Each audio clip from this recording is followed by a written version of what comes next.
Stop pretending you have money, Drake, my wife's sister said, rolling her eyes across the long, polished table. It was her father's birthday dinner, and the bill had just been placed down.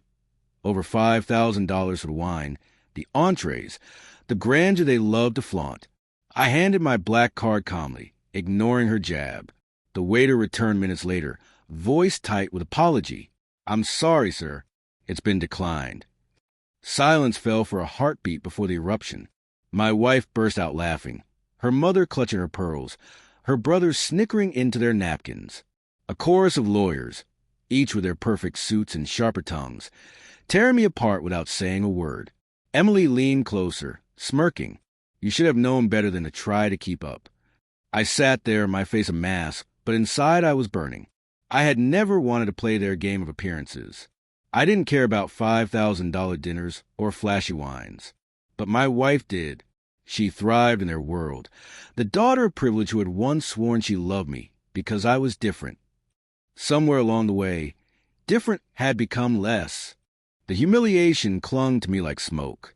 On the drive home, Emily didn't comfort me. She mocked me instead. God, Drake, do you know how pathetic you looked? Maybe you should have thought about that before trying to act big. That night I lay awake, staring at the ceiling, replaying every laugh at that table. But louder than the laughter was a memory of her phone buzzing during dinner. The secret smile she thought no one noticed when she glanced at the screen. I'd known for months. The late nights at work, the quick showers when she came home, the way her body stiffened under my touch. I had tried to believe it wasn't true, tried to believe she wouldn't. But betrayal leaves a scent, and I could smell it on her. The next morning, I checked the account tied to my black card. The money was there, more than enough. The card hadn't failed because I was broke. It had failed because Emily had changed the authorization behind my back. She had called the bank, pretending concern over fraud, and froze it, knowing full well that card was the one I always used. The laughter, the humiliation, it had been orchestrated. I confronted her, the words spilling out like poison. She didn't deny it.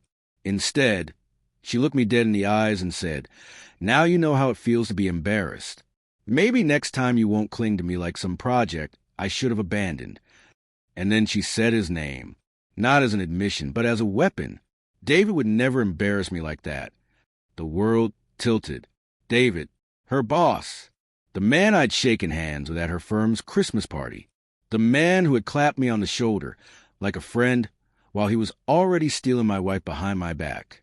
Rage could have destroyed me then, but instead, something colder took root. Not fire, but ice. I didn't scream. I didn't beg. I simply began to plan. Over the next weeks, I poured myself into my own work. The Heritage Group, the company I had built from nothing. Emily thought she had married a man who would always be small compared to her family of lawyers. She never understood the empire I was quietly creating brick by brick. While she spent her nights with David, I spent mine on contracts, expansions, and acquisitions. And slowly, the tide shifted. Deals closed. Numbers grew. The Heritage was no longer a whisper in the industry. It was becoming a roar. When the divorce papers were finally signed, she walked away with her head high, certain she was trading me in for better. Her family celebrated her upgrade. And I let them. Months later, fate staged its own theater. The Heritage signed a new partnership. David's firm was one of the key players. The deal required a gala, a celebration of alliances. When I walked into that ballroom, cameras flashing, every head turning, I was no longer the disgrace who couldn't pay a bill. I was the man they needed. David froze when he saw me. Emily, dressed in glittering silver at his side, paled. She hadn't known. She hadn't realized the small business she once mocked had grown into a force powerful enough to stand toe to toe with her lover's firm. Introductions were made. Glasses clinked. And when the CEO of their firm clasped my shoulder and declared in front of everyone, "This is Drake, the visionary behind the Heritage," the silence that followed was sweeter than any revenge I could have scripted. Emily's mother didn't laugh then. Her brothers didn't smirk. Her sister didn't roll her eyes. They stared, mouths tight, as though the floor had been pulled from under them. Emily couldn't meet my gaze. Not once. And in that moment, I felt nothing for her, not love, not hate, just freedom. Because humiliation hadn't broken me. Betrayal hadn't ended me. Instead, it carved out the weakness, leaving behind a man they could no longer touch. They had laughed when my card declined. But in the end, it was Emily who had overdrawn on trust, on love, on loyalty. And she had nothing left. I, however, had everything.